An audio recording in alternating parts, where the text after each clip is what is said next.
बात करते हैं और ये बड़ी खबर समस्तीपुर से सामने आ रही है, जहां पर एक देर रात बड़ा रेल हादसा होते होते टला है।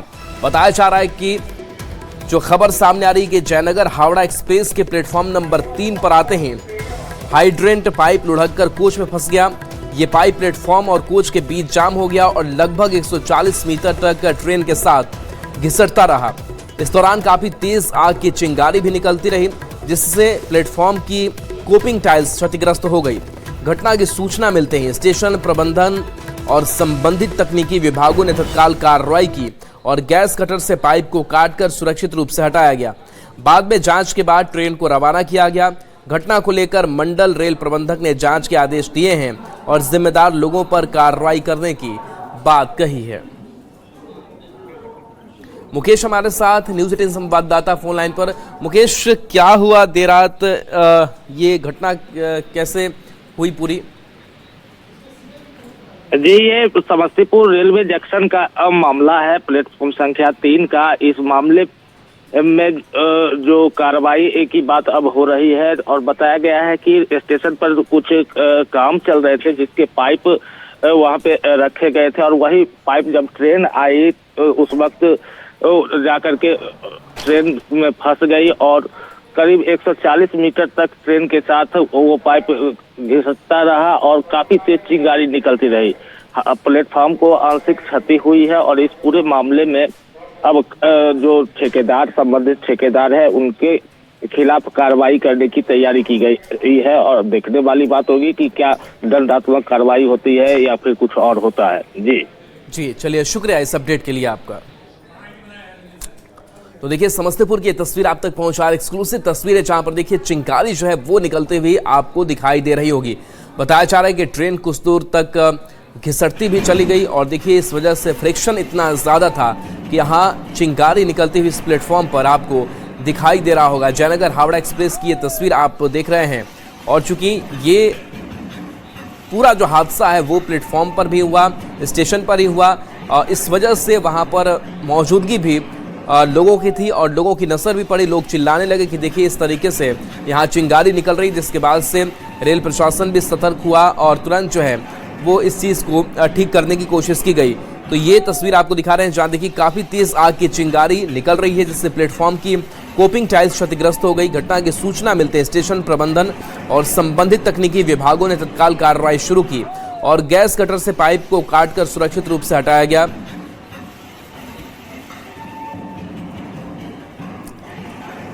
और देखिए पटना का अटल पथ, जहां आए दिन लगातार हादसे होते रहते हैं। हालांकि स्पीड कंट्रोल को लेकर के वहां पर जो मॉनिटर है वो भी लगाया गया है, लेकिन इस बीच खबर कि अटल पथ पर भीषण सड़क हादसा हो गया है, जहां तेज रफ्तार कार और ऑटो के बीच जोरदार टक्कर हो गई। टक्कर इतनी जबरदस्त थी कि ऑटो बुरी तरह से क्षतिग्रस्त हो गया और कार बैरिकेडिंग तोड़ते हुए दूसरी तरफ आ गया। हादसे में कार और ऑटो सवार सहित कई लोग घायल हो गए, जिनमें कुछ की हालत गंभीर बताई जा रही है, जिसे पीएमसीएच भेजा गया है। घटना के बाद मौके पर अफरा तफरी मच गई और यातायात कुछ समय के लिए बाधित रहा। सूचना मिलते ही पुलिस मौके पर पहुंची और घायलों को तत्काल एम्बुलेंस की मदद से अस्पताल में भर्ती कराया गया। घटनास्थल से ज्यादा जानकारी दे रहे हैं न्यूज़ 18 संवाददाता अमित कुमार। अटल पथ पे आज एक और बड़ा हादसा हुआ है। बताते चलें कि ये ग्राउंड जीरो है, जहां पे एक ऑटो एक कार में जो है वो भयानक भिड़ंत हुई और जिसमें ऑटो जो है वो पूरी तरह से छत विच्छत हो गया। कार भी जो है वो इस रोड जो डिवाइडर है उसको तोड़ते हुए उस तरफ जा टकराई और वहां पे कार जो है वो पलट गई। इस घटना में जो है ऑटो चालक जो है वो गंभीर रूप से घायल बताए जा रहे हैं, यात्री भी जो थे वो घायल बताए जा रहे हैं। कार सवार जो है उसे भी गंभीर चोट आई है, सभी को इलाज के लिए अस्पताल ले जाया गया है।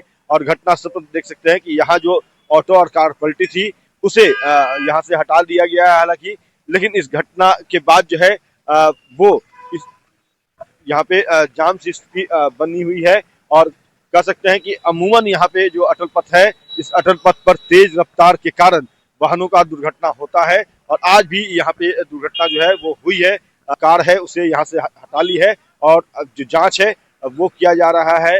ये भी पता करने की कोशिश जो है वो पुलिस कर रही है कि जो कार की रफ्तार थी वो कितने स्पीड से थी कार की रफ्तार। तो देखिए यहाँ जो ऑटो जो घायल ऑटो जो है वो दुर्घटनाग्रस्त हुआ है उसके पार्ट्स यहाँ पे गिरे हुए हैं। ऑटो चालक का चप्पल जो है वो यहाँ पे गिरा हुआ है और सीधी भिड़ंत जो है वो यहाँ पे देखने को मिली है। अमित कुमार, न्यूज़ 18 पटना। तो देखिए, हादसे में 6 लोग घायल बताए जा रहे हैं जो पीएमसीएच रेफर किए गए हैं। अटल पथ पर एक भीषण सड़क हादसा सामने आया है। ये तस्वीर आपको अटल पथ के दिखा रहे हैं और देखिए अटल पथ जो लगातार सड़क हादसों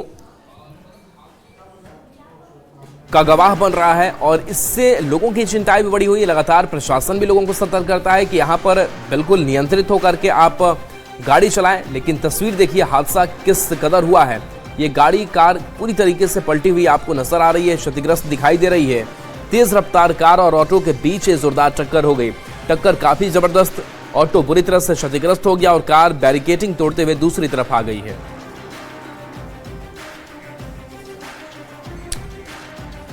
और देखिए रांची से बड़ी खबर है, जहां अंश और अंशिका ये दोनों पिछले कई दिनों से लापता है, लेकिन इसके बावजूद पुलिस नाकाम रही है इन बच्चों को सकुशल बरामद करने में। और इस बीच खबर सामने ये आ रही है कि महानगर का एसएसपी कार्यालय घेराव कार्यक्रम है। अंश अंशिका की कुशल बरामदगी के लिए घेराव किया गया है। कानून व्यवस्था के खिलाफ घेराव का यह कार्यक्रम, जहां पर नारेबाजी हो रही है। जयपाल सिंह स्टेडियम के पास कार्यकर्ता जुटे हुए हैं। स्टेडियम से एसएसपी कार्यालय की ओर जाने की अब तैयारी है। राज्य सरकार और मुख्यमंत्री के खिलाफ नारेबाजी हो रही है। पुलिस प्रशासन के खिलाफ स्टेडियम के बाहर नारेबाजी हो रही है। अंश अंशिका को जल्द कुशल बरामदगी की मांग की जा रही है।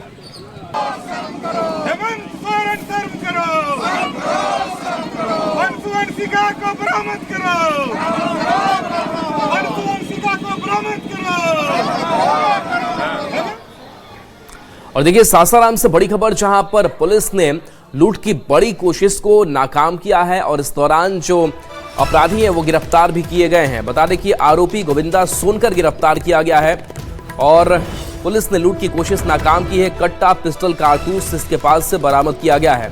मौका पाकर 2 अपराधी फरार हो गए। तकिया इलाके में कार्रवाई हुई। पुलिस पूछताछ और तलाश में जुटी हुई है।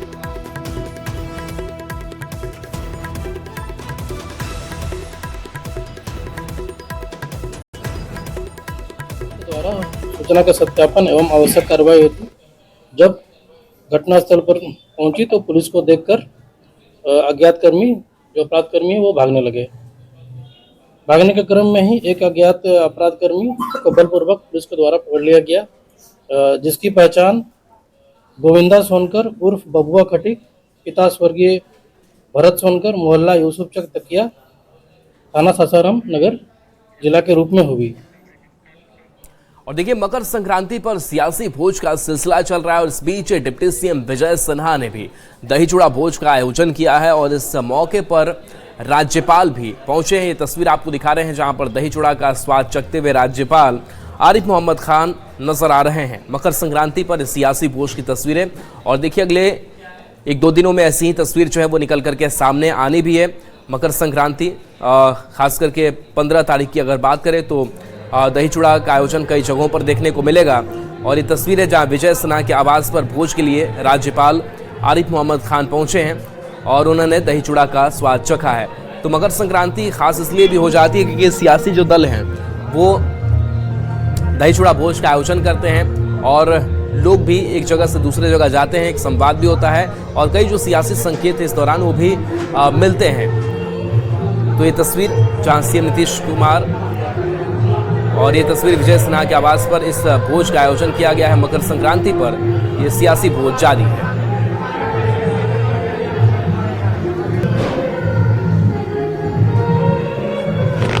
और ऐसी गतिशीलता जिसको महसूस भी न किया जाए और परिवर्तन आ जाए, उसका द्योतक है।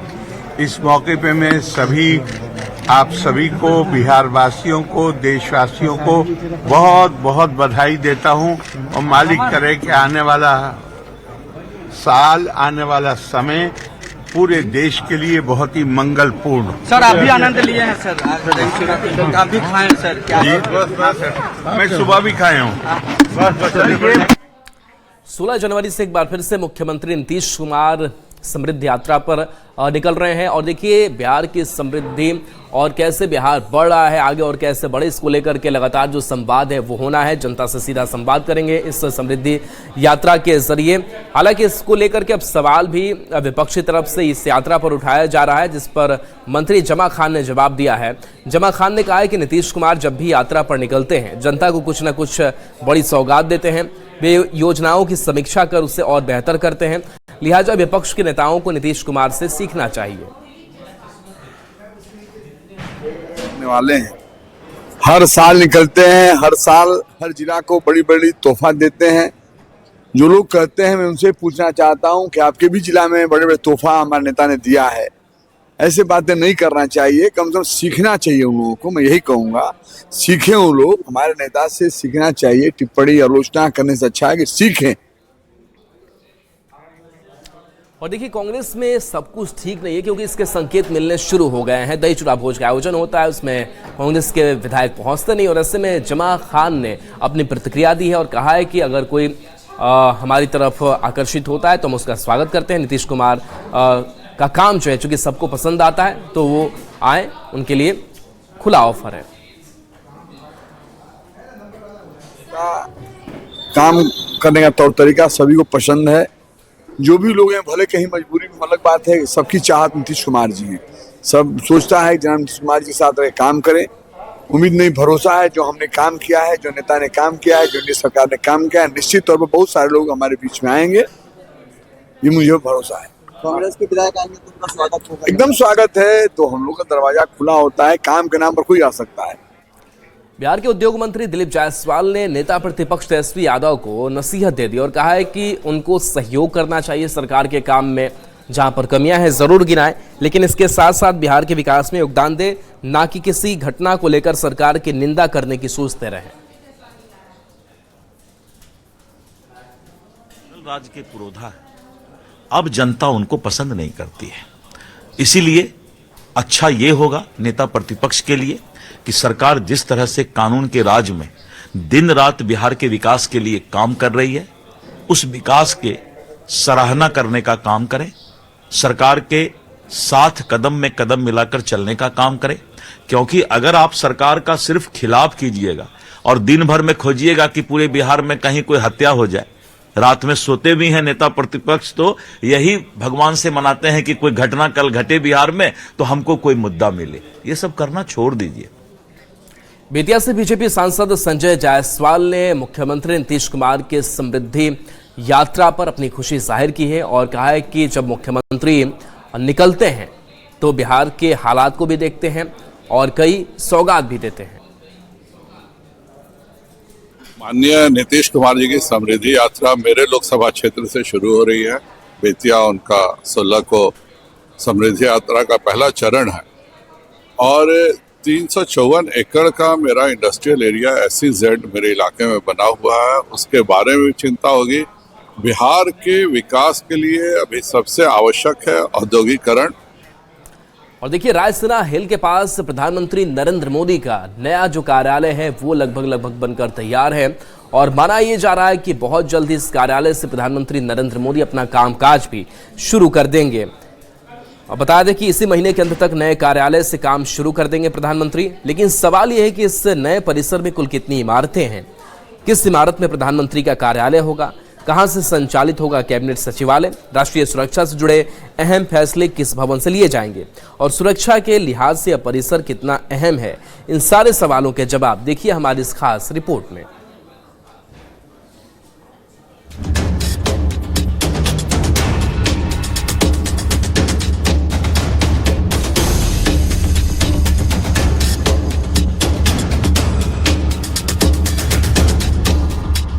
भारत की सत्ता का केंद्र बदल रहा है। दिल्ली के रायसीना हिल्स पर बना नया प्रधानमंत्री कार्यालय यानी PMO अब पूरी तरह तैयार है। साल 2026 के इस पहले महीने में प्रधानमंत्री नरेंद्र मोदी अपने नए दफ्तर में शिफ्ट हो सकते हैं। लेकिन क्या ये सिर्फ एक नई इमारत है या भारत की प्रशासनिक कार्यप्रणाली में एक बड़ा बदलाव? नए PMO की खासियतें, इनकी जरूरत और शिफ्टिंग के बाद क्या क्या बदलेगा, ये जानना बेहद जरूरी है।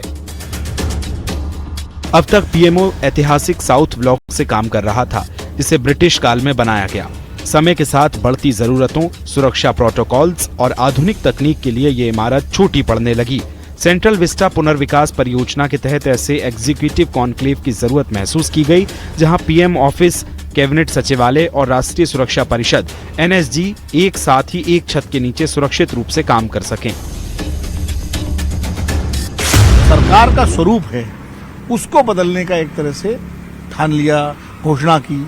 और आप देखिए जो सेंट्रल विस्टा की प्लानिंग हुई, उसके तहत मंत्रालयों के दफ्तर सब बदले गए, बन रहे हैं, बदले जा रहे हैं। इंडिया गेट का पूरा स्वरूप बदल गया। इसके साथ ही पार्लियामेंट की बिल्डिंग, संसद का जो है नया भवन तैयार हो गया, वो बदल गया। जो गृह मंत्रालय का जो पूरा कार्यालय जो नॉर्थ ब्लॉक था, वो कर्तव्य भवन में शिफ्ट हो गया, तो वो नया बन गया। अब प्रधानमंत्री का कार्यालय जो अभी तक साउथ ब्लॉक में चलता था, वो बदलाव की ओर है, यानी वो सेवा तीर्थ, तो नाम बदल दिया उन्होंने, उसका नाम बदल दिया। पहले वो प्राइम मिनिस्टर ऑफिस कहलाता था, वो सेवा तीर्थ कहलाएगा। प्रधानमंत्री का निवास का जो 7 रेस कोर्स मार्ग था, उसको बदल के लोक कल्याण का मार्ग किया गया। राजपथ को कर्तव्य पथ किया गया। तो करीब करीब वो 1947 के बाद जो प्रतीक थे भारत के, उनको बदलने का एक तरह से उन्होंने तय किया हुआ है। इस नए दफ्तर की खासियतें इसे दुनिया के सबसे आधुनिक सरकारी कार्यालयों में से एक बनाती हैं। अवैध सुरक्षा, यहाँ सुरक्षा कई लेयर्स में है। ये इमारत लेटेस्ट एंटी ड्रोन सिस्टम और बुलेट प्रूफ तकनीक से लैस है। स्मार्ट वर्किंग, ये पूरी तरह से पेपरलेस और हाई स्पीड कनेक्टिविटी वाला डिजिटल ऑफिस है। कनेक्टिविटी, नए पीएमओ को एक भूमिगत सुरंग, अंडरग्राउंड टनल के जरिए सीधे प्रधानमंत्री आवास और नए संसद भवन से जोड़ा गया है, ताकि ट्रैफिक में फंसे बिना सुरक्षित आवाजाही हो सके। इको फ्रेंडली, इसे ग्रीन बिल्डिंग मानकों पर बनाया गया है, जो बिजली और पानी की बचत करती है। संयुक्त संचालन, यहाँ कैबिनेट बैठकों और महत्वपूर्ण विदेशी मेहमानों के लिए अत्याधुनिक कॉन्फ्रेंस रूम बनाए गए हैं। हमारे पीछे जिस दफ्तर को आप देख रहे हैं, वो है प्रधानमंत्री नरेंद्र मोदी का नया कार्यालय। इस कार्यालय का नाम है सेवा तीर्थ। आप सीधी तस्वीरें देख सकते हैं सेवा तीर्थ का। प्रधानमंत्री नरेंद्र मोदी कुछ ही दिनों के बाद इस दफ्तर में शिफ्ट कर जाएंगे, यानी यहीं से प्रधानमंत्री नरेंद्र मोदी अपना कामकाज करेंगे, देश की सेवा करेंगे। अब तक प्रधानमंत्री नरेंद्र मोदी का कार्यालय साउथ ब्लॉक में होता था। आपको बता दें कि साउथ ब्लॉक का अब तक नाम नहीं था, हालांकि वो उनका आधिकारिक कह सकते हैं कि दफ्तर था, जहां से प्रधानमंत्री नरेंद्र मोदी अपना कामकाज करते थे। प्रधानमंत्री मोदी का दफ्तर शिफ्ट होने के बाद बहुत कुछ बदलने वाला है। कार्यक्षमता, अलग अलग विभागों के बीच दूरी कम होगी और फाइलों का मूवमेंट और मंत्रालयों के बीच समन्वय बढ़ेगा। आम जनता को राहत, रायसीना हिल्स के पास अक्सर प्रधानमंत्री के काफिले की वजह से ट्रैफिक रोका जाता था, लेकिन नई टनल प्रणाली से जनता को होने वाली असुविधा कम होगी। विरासत का संरक्षण, साउथ ब्लॉक को अब एक नए संग्रहालय या नेशनल म्यूजियम के हिस्से के रूप में बदला जा सकता है, जिससे हमारी विरासत सुरक्षित होगी। तो प्रधानमंत्री नरेंद्र मोदी साफ तौर पर भारत को 2047 तक विकसित राष्ट्र बनाने की कवायद कर रहे हैं, और इसमें वह पूरे हम कह सकते हैं 360 एंगल से काम कर रहे हैं, और इसी के तहत वे औपनिवेशिक मानसिकता, औपनिवेशिक सोच और नई सोच के साथ जो है वह आगे बढ़ना चाहते हैं। इसी के तहत सेवा तीर्थ जो है वह रखा गया है, नाम रखा गया है, जिसमें पूरी तरह से प्रधानमंत्री नरेंद्र मोदी ने जब प्रधानमंत्री का पद संभाला था, तब उन्होंने अपने आप को प्रधान सेवक बताया था, और यहाँ पर जब वो अपने नए कार्यालय में अब से कुछ ही दिनों बाद शिफ्ट करेंगे, तब इसका नाम जो है वह सेवा तीर्थ जो है वह रख रहे हैं। नया पीएमओ केवल ईंट पत्थरों की इमारत नहीं, बल्कि विकसित भारत 2047 के संकल्प की ओर बढ़ता एक कदम है। ये आधुनिक भारत की प्रशासनिक शक्ति का नया प्रतीक भी है। Bureau report, news 18। और देखिए, ईरान में पिछले 15 दिनों से लगातार जो हिंसक प्रदर्शन है वो चल रहा है, और इसमें सैकड़ों लोगों की जान चली गई है, कई लोग घायल हैं। हिंसक प्रदर्शन से हालात बिगड़ गए हैं। 646 लोगों की मौत 15 दिनों के अंदर, जबकि 10,000 से ज्यादा लोगों को हिरासत में लिया गया है। पश्चिमी मीडिया के मुताबिक प्रदर्शनकारियों के हवाले से बताया गया है कि मरने वालों में प्रदर्शनकारी और सुरक्षाकर्मी हैं। रिपोर्ट के मुताबिक ईरान की राजधानी तेहरान में एक हॉस्पिटल के बाहर लोगों की लाशों का ढेर दिखा, जिसमें कुछ लोग अपने परिवार वालों की लाशों की तलाश करते हुए दिखे रहे। ये 3 तस्वीरें आपको दिखा रहे हैं इस पूरी घटनाक्रम से जुड़े हुए, जहां 6 सुरक्षा कर्मियों की भी मौत हुई। सुरक्षा बलों पर हमला किया गया। खामेनेई के खिलाफ है जो शहर शहर प्रदर्शन है वो लगातार देखने को मिल रहा है। 646 लोगों की मौत हो चुकी है। प्रदर्शन के दौरान फायरिंग भी हुई और ये आंकड़े जो है मौत के वो भी लगातार बढ़ते हुए दिखाई दे रहे हैं। तो 15 दिन से हिंसक विरोध प्रदर्शन खामेनेई के खिलाफ जारी है।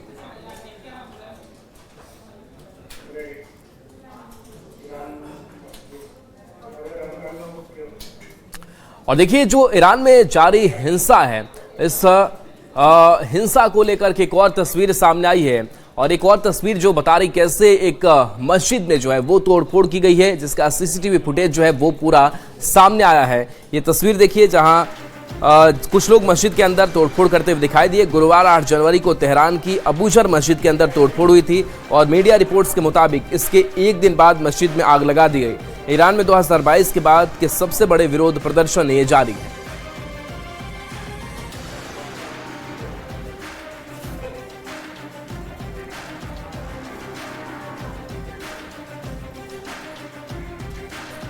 और देखिए कुछ ईरान की और तस्वीरें दिखा रहे हैं जहां पर देखिए लगातार जो खामेनेई के खिलाफ विरोध प्रदर्शन है वो चल रहा है। कहीं पर मस्जिद में तोड़फोड़ की जा रही है, सुरक्षा कर्मियों पर हमला किया जा रहा है और ईरान जंग के लिए पूरी तरीके से अब तैयार नजर आ रहा है। बता दें कि ईरान के विदेश मंत्री अब्बास अरागसी ने हिंसा और विरोध प्रदर्शनों के बीच विदेशी ताकतों का हाथ बताया और सीधे तौर पर इसके लिए अमेरिका को जिम्मेदार ठहराया है।